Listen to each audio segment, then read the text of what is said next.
And welcome to another week of Alvin Yellow Jacket football. This time we are going to be talking about victory. Alvin beating South Houston on the road 38-6.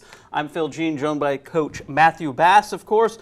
We're talking, for this time, a nice positive outcome here after two disheartening losses. Just talk a little bit about what you saw on the road at South Houston. You know, one of the biggest things we've talked about, right, is the ability to bounce back. And I thought the kids did a really good job. I thought we were competitive in all three facets of the game. So I like to see the kids' wherewithal and their ability to continue to play after two disappointing weeks. All right. And also, you guys had the honor of being the only high school football team to win for Alvin ISD this past week, which is unusual. Sure, that is true. That is true. We were the only team that won this week. And so that was kind of a funny little tidbit as well. All right, let's take a look at in terms of the scoreboard. As we mentioned, it was a 38-6 win. You guys scored 5 touchdowns, 4 of those on the ground, where you guys were just really dominant. 35 carries, 174 yards.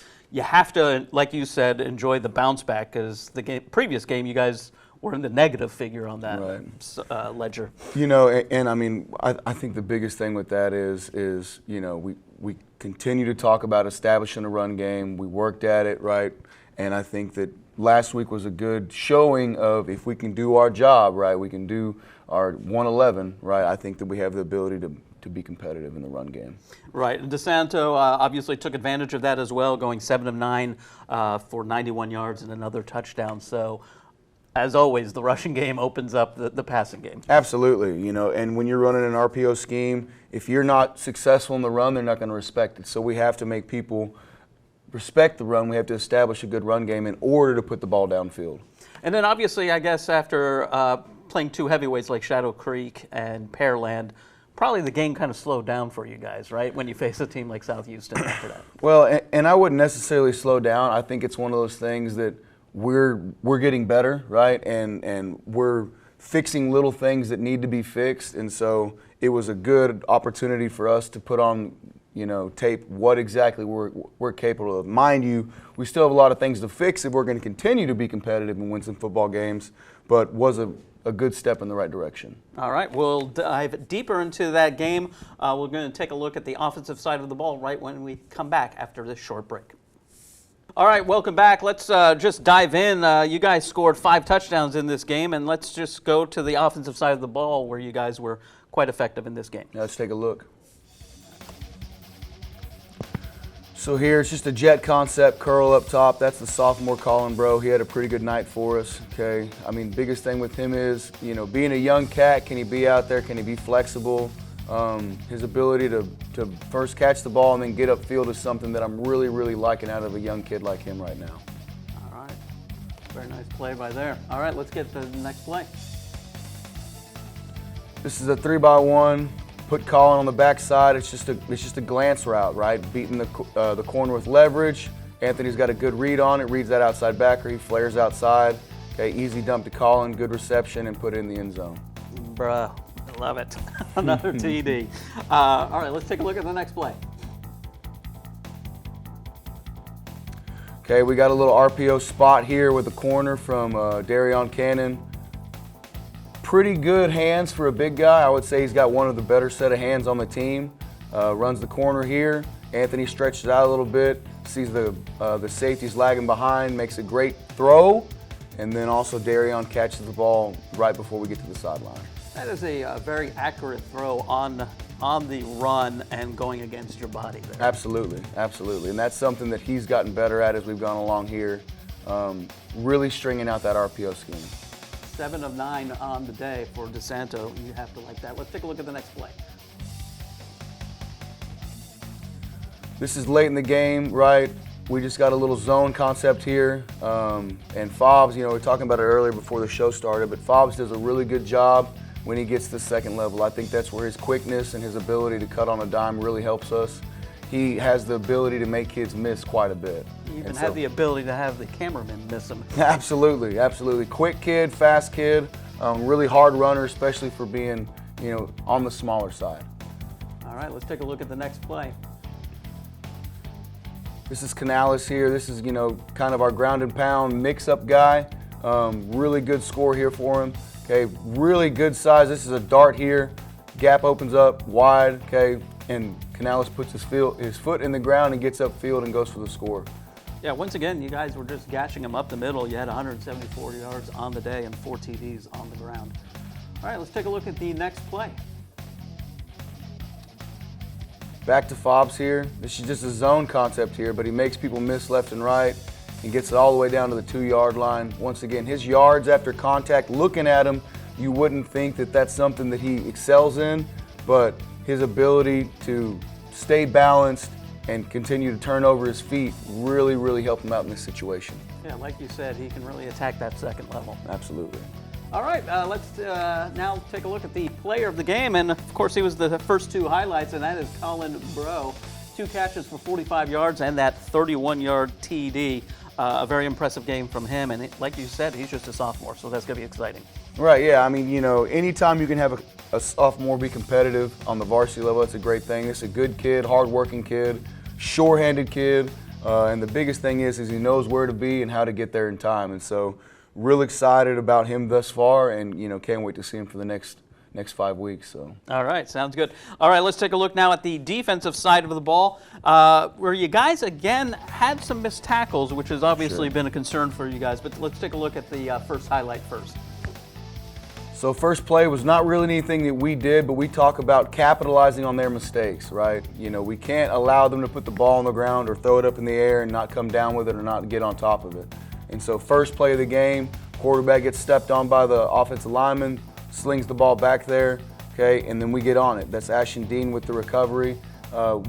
We settle for a field goal, but that's a good way to start defensively. If they put the ball on the ground, it's got to end up in our hands. It's a way to get that turnover battle in Absolutely. your favor early. All right, let's take a look at the next play. Now we got some missed tackles here in a rollout, but the biggest thing that I like about this play is people flying to the ball. We got 6 or 7 guys right around. It ends up being a no gain. We're working on things like this. One's a shifty kid, so is 2 as well. We saw that as well in the game. But the ability for us to continue to run through, inside out, play football, and go to the whistle is a big thing for this play for me. You gotta like to see that pursuit, exactly. Let's take a look at the next play. So they got in this heavy set quite a bit, right? They got a big running back that they use. Very big kid. I mean, talking with Coach Mayberry, their little running back 23 wore triple XL pants. And so they did a really good job of being physical up front, but a lot of the times we matched that the same way. This is just Jaron Costas triggering here, beating the pool across his face, running his feet, and then gang tackle at the end. And when you're wearing triple 3X pants, you're going to have that gang tackle. Sure, absolutely. We're talking Christian Okoye light. All right, let's take a look at the next play.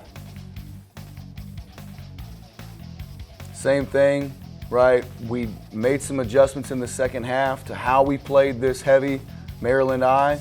I think that they worked well because we started having a little bit more trigger downhill at both of our inside backer spots and our secondary. And so we're not catching people as much here. We're really being physical up front and kind of bringing the pressure to them. Yeah, and again, taking down the big fella early. Absolutely. All right, let's take a look at the next play.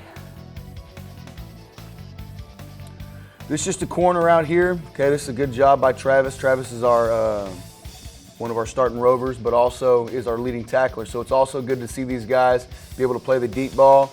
Couldn't really ask for anything better than that. He's playing top field shoulder with his top side hand. His left hand is rake over the top. Okay, easy PBU there with no chance for a pass interference. Yeah, great pass breakup there, and of course he had 4 tackles on the night as well. All right, let's take a look now at the player of the game, and it is Trace Armstrong. I believe that is an error because I don't think he came up with 25 tackles, but he did have the sack. He was very active. Just talk a little bit about his performance out there. Right, 25 tackles would be amazing. But no, I mean, Trace is just one of those guys, right? He's just the prototypical ground and pound linebacker. He plays through everything. He's just a no-strong kid. One of our defensive leaders. Love the way he works, right? He as the kids would say, he grinds in silence, right?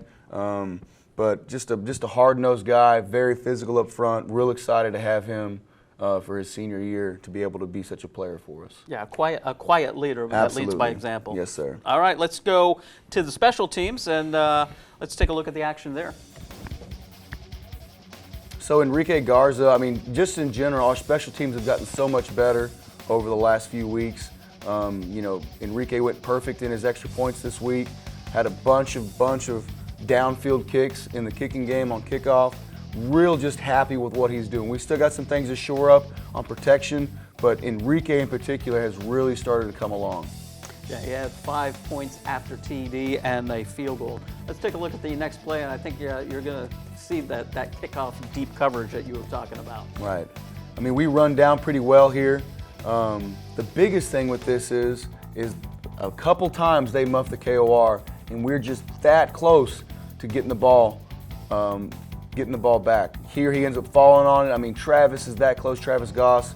There's another one where he muffs it, it rolls to the back, and we almost recovered on the 2 or 3 yard line, but it pops out of bounds.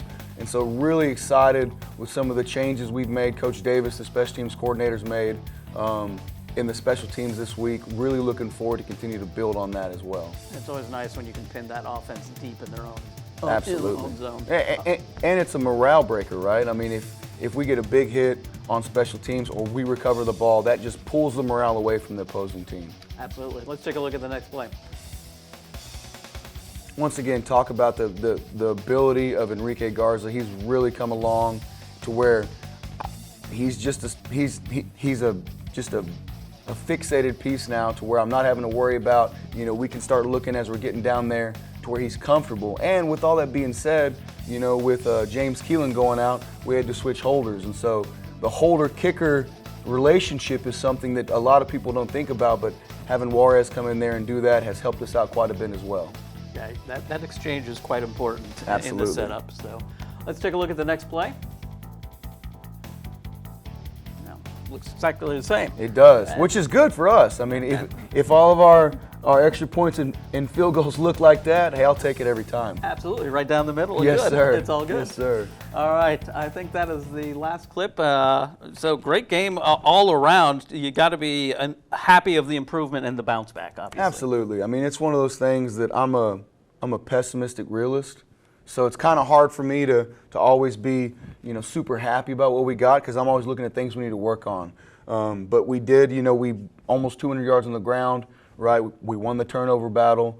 I mean, just a lot of good things. And we got our first district win for a team that beat us last year in district. So really excited for our guys to go into this week, right? We get our first district win. We're 2-3, and so that's something that we're looking to get to that 500 mark here this week. All right, sounds good. We are going to preview that right after this short break. Welcome back, and Coach, it's homecoming week, Yes, and sir. you guys are going to be hosting Sam Rayburn. Just talk a little bit about, I guess, how difficult is it sometimes to focus on homecoming week? Because obviously there's a lot of distractions going on. How do you get the boys focused? One of the things that we talk about is homecoming is for everybody else but us, right? Homecoming is great. Celebrate that after we win. That's the biggest thing that I try to keep telling them is we can't let everything else affect from what matters. And what matters is preparing for that football game on Friday and then going out there and winning that football game, because all that homecoming stuff is great. I think it's great for the community, but if we go out and we don't put our best foot forward on Friday, it doesn't matter. And so trying to keep them focused, enjoy homecoming week, enjoy the parade today, enjoy club day tomorrow, all that stuff, that's great. But we have to have that business switch to where it's, hey, it's time to go to practice, it's time to get ready for the game, it's time to play football. So. All right. And what are you expecting from Sam Rayburn? What should fans expect in this game? Coach Gonzalez in his second year over there at Sam Rayburn, he's got them going. He's got them, drinking the juice. They run that slot T, so it's a little different than what most people see. But he's got them believing in it, right? And they've shown some success. They went and beat South Houston 2 weeks ago pretty handily. They had an off week before they come to see us, so they're going to be amped, in my opinion. I think that it was a 20-point game last year against them. They've improved. I think we've improved as well, so it'll be a good game, but I'm looking to continue the streak of what we did against South Houston and clean up some things and really put some big numbers up on offense and some good turnovers on defense. How important is this game in terms of victory, like you said as well, just being able to get to that 500 mark and just having another district win? Well, I mean, I think it's a very good game for us to go out there and compete. You know, the big thing is as well is if we win on Friday, we go into the bye week 500, and then we have 2 weeks to get ready for Manville High School. And so I think that's a good morale thing as well. Obviously, we want to win regardless of what it does for our record, but I think going even into a bye week and then having our next opponent, 2 weeks away, that's a good thing to sit on. All right, sounds good. All right, once again, that'll be this Friday here at home. So fans, you got to turn out and check out them taking on the Sam Rayburn. That does it for this week. So, Coach, I'm going to let you do the usual sign-off. Yes, sir. Jacket pride never dies.